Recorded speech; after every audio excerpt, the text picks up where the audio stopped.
The rose is the world's most enduring flower. In fact, on the wall of the Hildesheim Cathedral in Germany, there is a rose that has been growing for over 1,000 years. During the 1600s, royalty used roses as a form of currency. The ancient Egyptians considered roses to be sacred. There are 5 qualities that are essential to all relationships: unity, sympathy, loyalty, mercy, and humility. In the language of the flowers, or floriography, the first of these qualities, unity, is represented by the red and white roses. Red roses represent love and passion. White roses represent innocence and purity. The passion of the red rose means the relationship is worth fighting for, and it's coupled with the innocence of the white rose, which means we desire to believe the best in the other person. Such unity is necessary as a part of those relationships that are destined to grow in grace.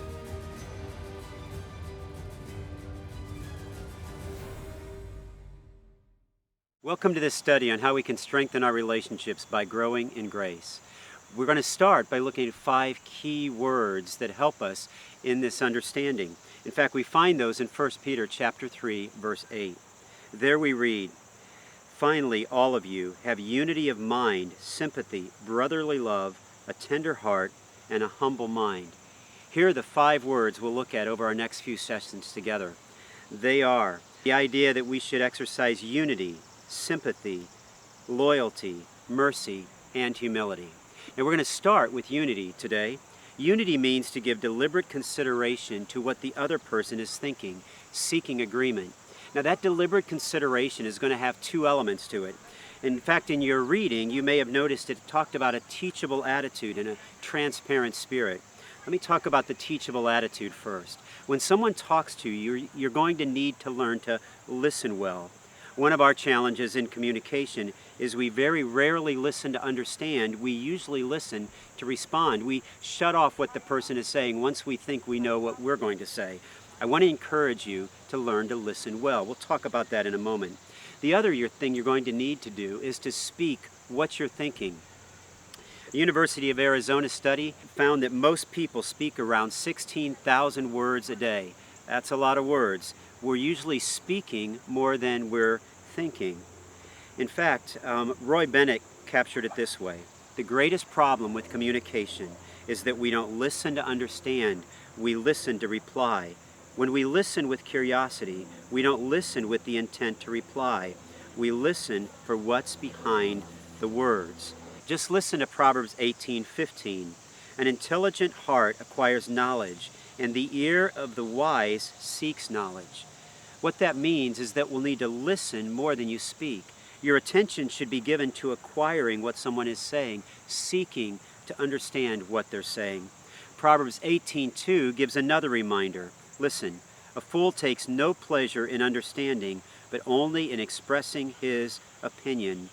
What that means is that you don't want to interrupt when another is speaking. Don't be thinking of what you'll say next. Genuinely listen, and be careful of not interrupting. And finally, one last warning from the Proverbs, chapter 18, verse 19. There we read, "A brother offended is more unyielding than a strong city, and quarreling is like the bars of a castle." That means that you need to honor another person as you speak, not engage to quarrel or argue or offend, but genuinely to honor them. This is one of the things in our society that's pretty challenging, isn't it? In a social media world, it seems like the person who is the most outraged is the one who gets the most attention. But that's not the purpose of the good listener. Honoring the other as you speak affects how you say it, what you say, and when you say it. How you say it is by your tone. What do they hear? Do they hear you frustrated, or do they hear you inquisitive? Not only that, it's by your pace. Are you quick to speak? Or are you giving them time to speak so that you actually would be listening? Consider as well what you say, the content, what you speak. Have you left out a truth that makes you look better than you really are? All you have to do to warp or change the understanding is shift the context. Be careful of doing that when you speak. And finally, when you speak matters, the timing. Sometimes for my wife and I, we've had to say, listen, we're not going to resolve this tonight. Maybe we can deal with it tomorrow. But I have learned, since I can tend to procrastinate, that the best thing I can do with Kim is to say, listen, at 9 o'clock tomorrow we'll pick up this discussion. When you speak matters. Not only will you need to have a teachable attitude, but you'll also need to have a transparent spirit when you share. You want to share carefully. A unity of mind, that idea in 1 Peter chapter 3, is a unity between two parties. It translates the Greek word homophonos, which is the word homo, which is one or the same, and phonos is your thoughts. You want to have the same thoughts as the other. At the church I pastor, we had a wonderful couple by the name of Floyd and Frances. Floyd and Frances had been married over 60 years, and in those 60 years, they began to speak the same. They had the same mind as the other person. In fact, I commented to my wife one day, they'd been married so long, I thought they started to kind of look the same. This is a great idea that we would have unity of mind with another. In fact, the scripture says, "Put away lying, let each of you speak the truth to one another." Now, the final word we want to look at today is the word sympathy.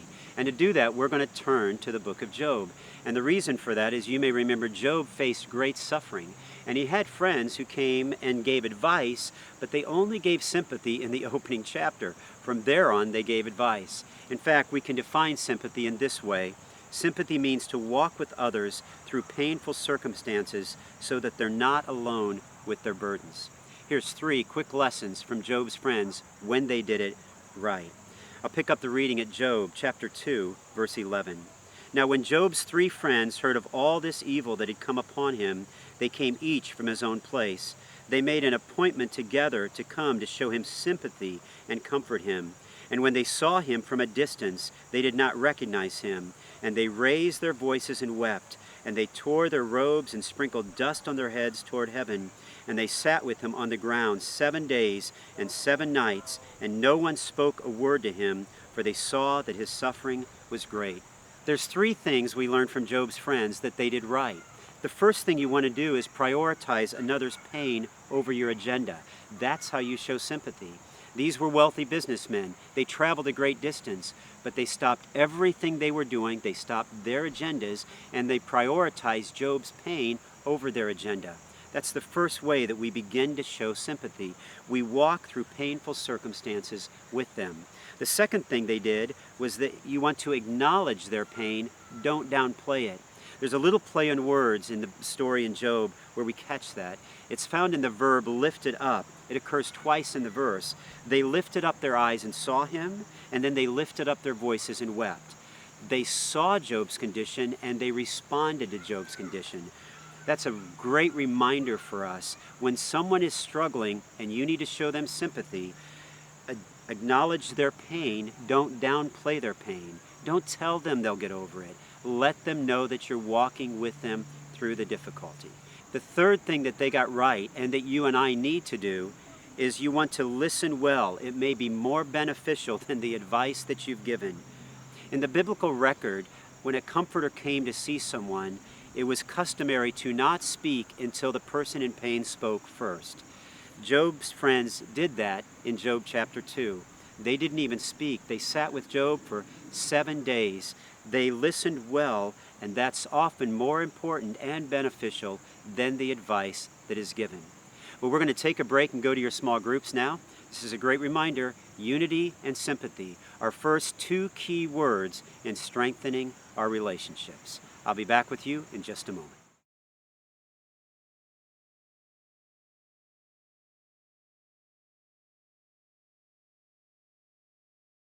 Welcome back from your small group time together. When we do these sessions on relationships throughout the next several weeks, we will always have this small group time. So come prepared to kind of think through the questions. And I encourage you, always share transparently and seek to gain accountability from those that are in the group. Now, this is our first session together, so let me just take a moment and talk to you about some of the other resources that are in the back of the book. You're going to want to take a look at the Bible reading schedule towards the back, and if you don't have that as a pattern or a daily habit presently, I want to encourage you to start that. You'll also find a set of scripture memory cards, 20 cards in all. 10 will be red, 10 will be green. The red cards mean stop, that's how we battle temptation, and the green cards mean go, that's how we weaken the appeal of the temptation by learning truths about God and the nature of the gospel. I encourage you to begin memorizing maybe 1 a week. Take a red card first and then a green card, and then reverse the order, and that way you'll balance your scripture memory. And finally, you'll notice a prayer pattern back there as well. These series are meant for you to establish those good habits of Bible reading, scripture memory, and prayer. So just don't learn about relationships, grow in your relationship with the Lord as well. Thank you for joining me in this part of the study as we've talked about unity and sympathy. Work hard to apply those in the upcoming week. And next week, I'll meet you in the meadow.